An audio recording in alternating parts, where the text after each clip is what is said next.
अच्छा, बिस्मिल्लाहिर्रहमानिर्रहीम। फंक्शन के दूसरे मरहले में हम थोड़ा सा 4 किस्म के फार्मूले पहले देखते हैं और फिर उसके बाद फंक्शन शुरू करते हैं। आप गौर से देखना।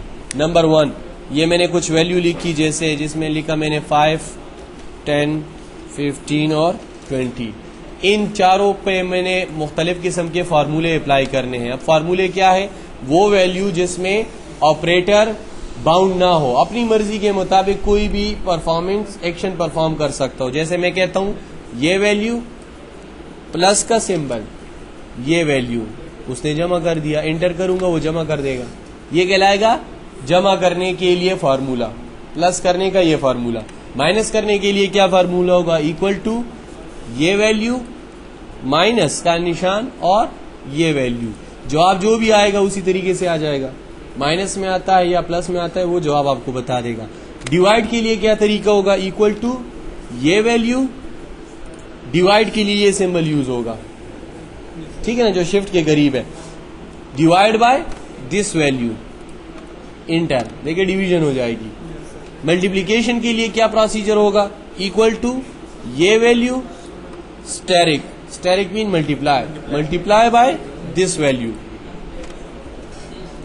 अब अगर आपने चारों या तीनों या इनमें से 2 एक्शन परफॉर्म करने हैं तो कैसे करने हैं? फार्मूले में देखें, रूल्स वही होगा, बक तस जम वाला, ठीक है ना। वो बक तस जम वाला रूल्स याद है ना?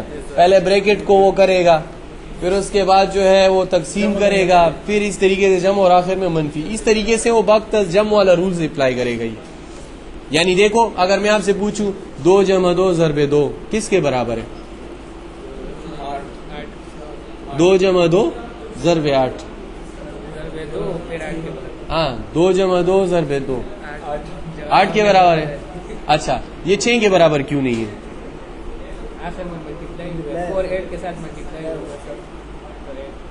अच्छा, तो अब देखिए इस रूल में आपने देखा, पहले आपने प्लस किया। अच्छा, 2 × 3 + 2 किसके बराबर है? 8। क्यों? रूल्स है ना कि पहले आपने खास सिंबल्स को मल्टीप्लाई करना है, फिर उसके बाद प्लस और आखिर में। इसी रूल्स को ये यहां भी फॉलो करेगा। अब देखो जरा, इक्वल टू ये वैल्यू प्लस ये वैल्यू माइनस ये वैल्यू, जवाब क्या आएगा?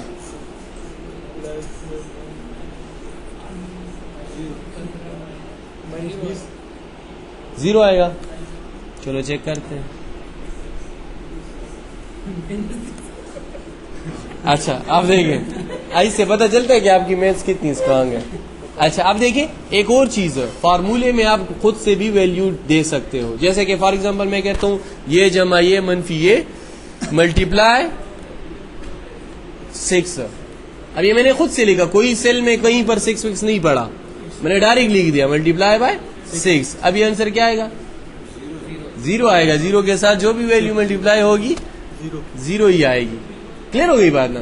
तो आप एक ही सेल के अंदर प्लस माइनस डिवाइड मल्टीप्लाई कर सकते हो, ठीक है ना। जैसे कि परसेंटेज आपने मालूम करना है, उसका एग्जांपल इधर दे दूं। परसेंटेज मालूम करना है स्टूडेंट का, वो मैं इधर लगा देता हूं। देखें, इस स्टूडेंट के ऑब्टेन मार्क्स ये है, टोटल ये है, तो इसका परसेंटेज क्या बनेगा? तो इसके लिए रूल्स क्या है? Obtain marks divide by total multiply by 100, ये रूल है ना। तो इसके लिए फंक्शन यूज होगा कि फार्मूला यूज होगा? फार्मूला। देखो, equal to obtain marks divide by total marks multiply by 100 और इंटर, ये इसका परसेंटेज निकला, ठीक है ना। तो इसी तरीके से मैं ये बाकी जमा करना चाहता हूं, यहां से ड्रैग किया। अब देखो, इसको मैं ये खुद मालूम करेगा बाकियों की परसेंटेज, ठीक है ना। तो ये हमने आज इस टॉपिक में हमने ये पढ़ा कि फार्मूला जी ये वैल्यू जमा करें, क्योंकि रिलेटिव है। रिलेटिव में ये बाकी ऑटोमेटिकली जमा होंगे। अगर ये एब्सोल्यूट होता तो फिर जमा ना होता। यहां पर चूंकि हमने एक लिस्ट बनानी है, लिहाजा यहां पर हमने एक रिलेटिव रेफरेंस यूज करनी है। ये क्यों? ये आप देखो, इसको मैं नीचे ड्रैग करूंगा।